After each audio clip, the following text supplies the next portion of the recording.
Son las 7 de la mañana con 41 minutos. Juanita, durante las últimas jornadas hemos recibido diversos reportes de localidades en el hemisferio norte del planeta, ciudades en Europa, en Asia, en los Estados Unidos, donde hemos visto imágenes impactantes respecto de inundaciones, lluvias torrenciales, con una gran cantidad de milímetros de agua caídos en tan solo unos minutos, como por ejemplo lo que ocurrió en China y que inundó prácticamente al metro completamente de una ciudad ahí en ese país, también desbordes en Bélgica, situaciones bastante complejas en los Estados Unidos, fenómenos meteorológicos que no se veían desde hace bastante tiempo, algunos incluso inéditos, y que son, o al parecer, esa es como la conclusión, son consecuencia del cambio climático, que al parecer ya no está en cambio y se está cada vez más estableciendo como una nueva realidad, lamentablemente, en nuestro planeta. Bueno, hay diversos esfuerzos que se están haciendo a nivel mundial para disminuir los efectos precisamente de este cambio. Uno de ellos es el trabajo que realiza, por supuesto, el Grupo Intergubernamental de Expertos sobre Cambio Climático, que este lunes inició y hasta el próximo 6 de agosto una reunión virtual clave para dirimir un documento, un informe que será el único que se podría aprobar previo a lo que serán las conversaciones, las negociaciones de la COP26 y que también debiese comenzar pronto en Glasgow, Escocia. Para hablar respecto de este tema, está ya con nosotros nuestra siguiente invitada en línea, por supuesto, Juanita, que vamos a pasar a presentar a continuación. Estamos hablando de la investigadora del Centro de Ciencia del Clima y la Resiliencia y académica, además del Centro de Derecho Ambiental de la Universidad de Chile, Pilar Moraga, a quien agradecemos este contacto a esta hora de la mañana. ¿Cómo le va, profesora? Gracias por estar con nosotros acá en Radio Universidad de Chile. Hola Claudio, hola Juanita. Estoy muy bien y gracias por la invitación. Que bueno, muchas gracias. Estamos muy contentos de poder hablar con usted respecto de este tema que sin duda alguna es uno de los más urgentes actualmente en nuestro planeta, si no el que más. Comentaba al principio de esta presentación respecto de todos estos fenómenos meteorológicos que hemos visto durante las últimas jornadas y que evidencian los efectos que estaría causando el cambio climático en el planeta. ¿Qué tan urgente es avanzar precisamente en medidas y respecto del trabajo que específicamente va a realizar este grupo durante esta semana? Bueno, es un trabajo muy fundamental. Yo creo que el fenómeno del cambio climático ha demostrado la necesidad de contar con la información científica disponible para tomar las mejores decisiones. Desde su inicio, hay que pensar que la Organización Internacional de Meteorología y sus informes fueron los que sentaron bases para lo que fue luego la Convención Marco de Cambio Climático del año 92. Y este trabajo científico ha ido acompañando toda la implementación de estos tratados internacionales y poniendo la evidencia. Por ejemplo, en el año 2007, cuando se concluye que el fenómeno de cambio climático tiene un origen antrópico.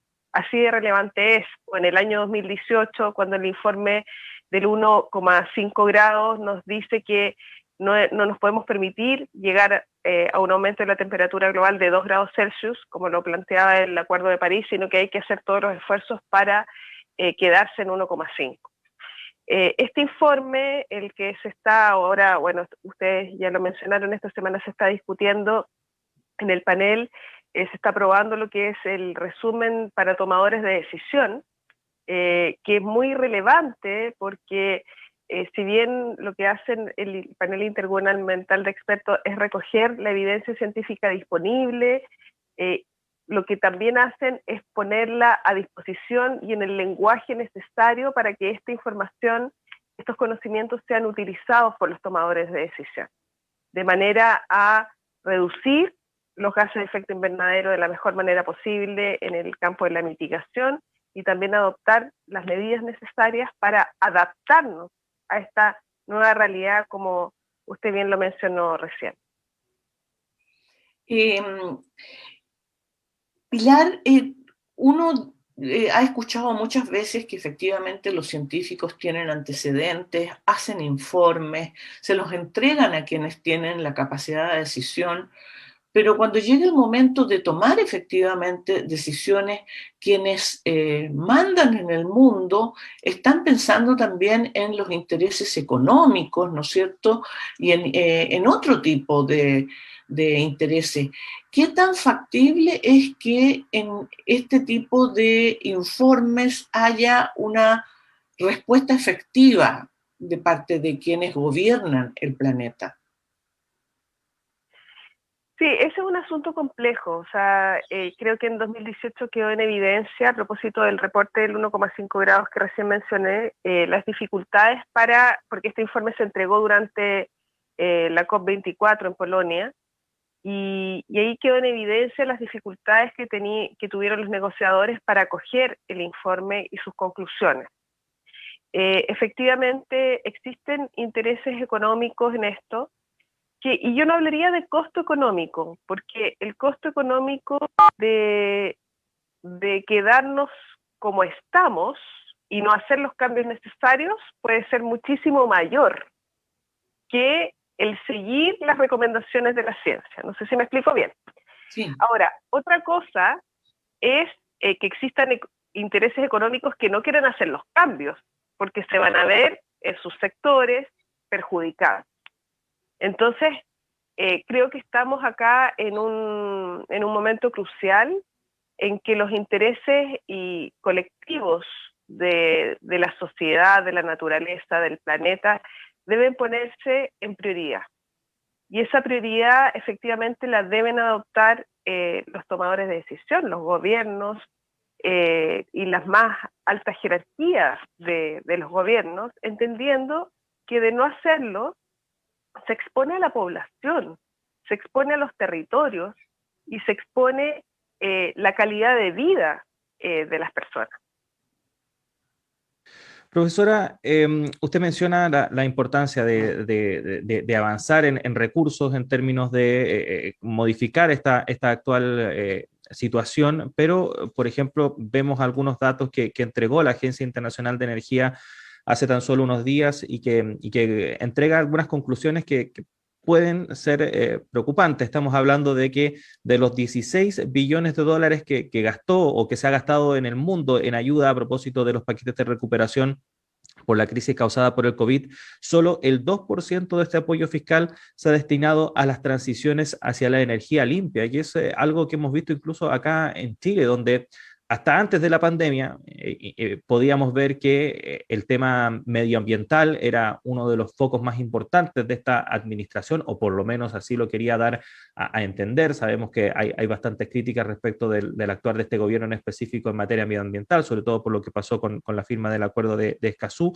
pero hasta antes de la pandemia parecía ser uno de los temas importantes para la actual administración, pero producto de la situación de la pandemia, todas las emergencias, todas las urgencias que se han tenido que atender, el tema, por lo menos mediáticamente, ha quedado un poco de lado. ¿Qué podríamos decir respecto de esto, de los efectos de esta emergencia a nivel mundial que han frenado un poco, o por lo menos a nivel público, lo que se conoce desde el ciudadano común, respecto de las urgencias que se estaban haciendo para hacer frente a las urgencias del cambio climático?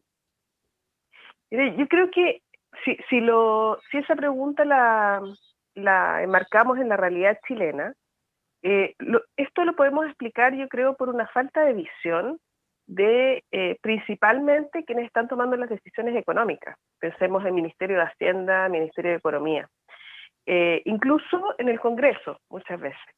Hace algunas semanas se empezó a discutir la rebaja de los impuestos a los combustibles en la Cámara de Diputados. Entonces uno no se explica cómo en esta era en que estamos en un proceso de transición hacia una economía baja en carbono, en que queremos disminuir el uso de los combustibles fósiles, una medida como esta puede ser adoptada en beneficio de la población. O sea, esa es una falta de comprensión absoluta de la situación en la que estamos y de cómo podemos progresar, porque hay otras medidas para progresar. si es que queremos apoyar a la población en esta dificultad que estamos viviendo, ¿no es cierto?, con la pandemia.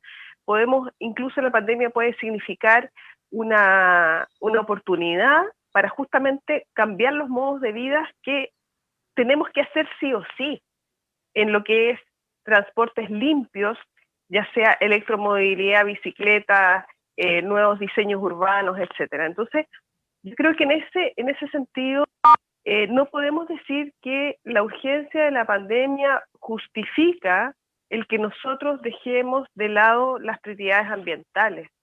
Por el contrario, la pandemia es una oportunidad, pero eso exige una cierta creatividad y un cierto esfuerzo de buscar soluciones innovadoras. Y pareciera ser que quienes están adoptando esas soluciones no están a la altura de las circunstancias, porque acá no solo tenemos que pensar en el hoy y en el minuto actual, tenemos que pensar en lo que se viene y en las consecuencias que va a tener esta pandemia. Y si dejamos de lado las prioridades ambientales y climáticas, nos vamos a enfrentar con una tragedia mayor en poco tiempo, una vez que la pandemia termine, porque normalmente la pandemia va a terminar. El problema climático no va a terminar y va a ser, como ustedes bien lo indicaban, una realidad que se está asentando y que va a ser parte de nuestro entorno. Profesora, tomando en cuenta que de parte de las autoridades obviamente también hay aspectos ideológicos que son determinantes para que se tome uno u otro rumbo en materia, ¿no es cierto?, de medidas para controlar el tema del cambio climático, ¿qué acciones o qué medidas puede tomar la ciudadanía para colaborar y para ayudar a que efectivamente los efectos no sean tan graves como se están avisorando en estos momentos? Bueno, ese es un tema interesante porque si uno ve las encuestas que se han realizado en los últimos años a diversas escalas, es bastante concluyente el hecho que la ciudadanía considera que las soluciones y respuestas deben venir de parte de las autoridades y que la responsabilidad es del sector privado y de las autoridades. Esto quiere decir que el ciudadano común y corriente no siente, no percibe que tiene una responsabilidad personal o que su actuar puede efectivamente tener un efecto en esta materia. Entonces yo creo que ahí hay un paso importante que tenemos que dar como sociedad en que cada individuo, cada persona, cada actor en la sociedad tiene un rol que cumplir. Y ahí creo que hay una falta que debemos ser capaces de superar. Ahora, en la actualidad hay un proceso interesante en Chile que quizás ha quedado un poco, no ha estado en la primera línea de las informaciones, pero actualmente se está discutiendo y está en proceso de consulta pública la estrategia climática a largo plazo. Esta es un instrumento de política pública de los más importantes con los que Chile va a contar, que consiste en definir cómo vamos a alcanzar los compromisos que Chile ha asumido en materia de cambio climático ante el Acuerdo de París a través de su contribución nacionalmente determinada o NDC. Eso está en consulta pública, termina esta semana el 30 de julio, y en esa estrategia se define justamente cuáles son las metas de los sectores, energía, transporte, obras públicas, en fin, agricultura, otros, y también el rol que van a cumplir las regiones, los municipios, y creo que ahí ya estamos definiendo como país un camino para ir avanzando en las respuestas que necesitamos como país. A su vez, la Comisión de Medio Ambiente del Senado ya aprobó el proyecto de ley marco de cambio climático que debiera pasar pronto a la Cámara, en el cual se establecen por ley todos estos instrumentos de gestión del cambio climático, además de una institucionalidad que, a mi juicio, realmente van a permitir de trazar un camino muy claro de cómo debemos avanzar en la materia. Estamos conversando con la profesora Pilar Moraga, investigadora del Centro de Ciencia del Clima y la Resiliencia, académica del Centro de Derecho Ambiental de nuestra Casa de Estudios, a propósito de este informe del Grupo Intergubernamental de Expertos sobre Cambio Climático que se está discutiendo, se está debatiendo durante esta semana, y también de las negociaciones de cara a la COP26 que se va a llevar a cabo en Glasgow, Escocia. Profesora, le quería preguntar por eso, las expectativas que hay respecto de esta COP. Vimos como el año pasado en la COP que estuvo a cargo de nuestro país, hubo bastantes dificultades para consensuar un documento. ¿Cuáles son las expectativas que se tienen de cara a lo que se va a comenzar a discutir dentro de unos días?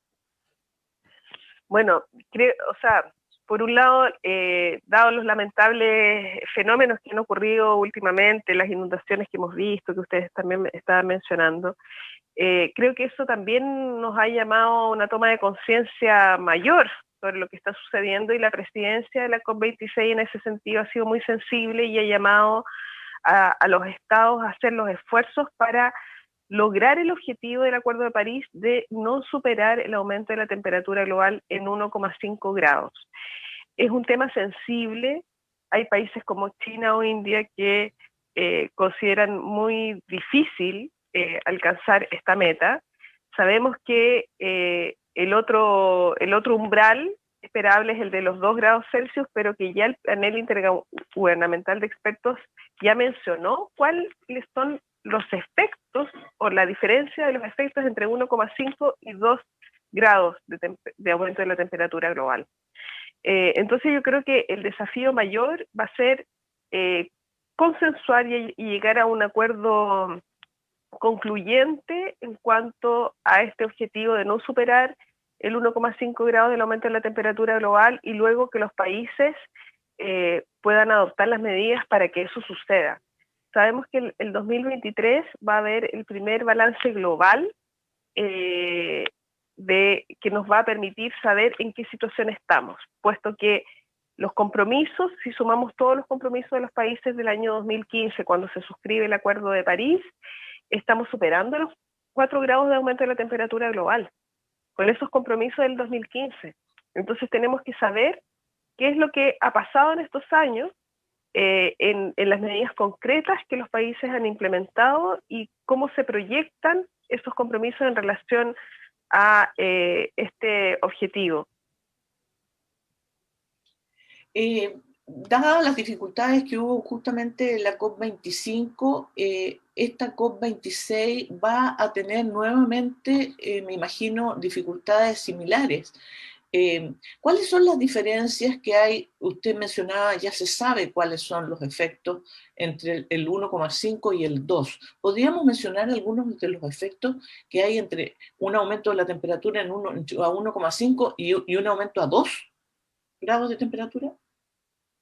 Bueno, hay muchos efectos en materia de biodiversidad, de especies que definitivamente desaparecen, el aumento del nivel del mar, los mismos fenómenos meteorológicos que estamos viendo en términos de aluviones, porque lo que tenemos que entender es que los efectos no son lineales, es decir, un 0,1 grados, los efectos que puede producir el aumento de 0,1 grados no es lo mismo que el 0,2 grados. Entonces, esa diferencia es muy importante, y la pérdida de biodiversidad, si bien podemos pensar que como seres humanos no nos afecta, cambia el equilibrio climático del planeta. Y eso es lo que pone en riesgo la situación del ser humano en la Tierra. Y es por eso que tenemos que evitar que este equilibrio o desequilibrio planetario no llegue a un punto en que ponga en riesgo a la humanidad. Profesora Pilar Moraga, agradecerle estos minutos que ha tenido para conversar con nosotros. Sin duda es un tema importantísimo. Vamos a estar muy atentos respecto de lo que se esté discutiendo en este grupo intergubernamental de expertos sobre cambio climático, y por supuesto también lo que vaya a ser el desarrollo de la COP26 ahí en Glasgow, Escocia. Muchas gracias nuevamente. Que tenga un muy buen día. Muchas gracias a ustedes por poner estos temas en la discusión. Que les vaya muy bien. Que esté muy bien. Buenos días.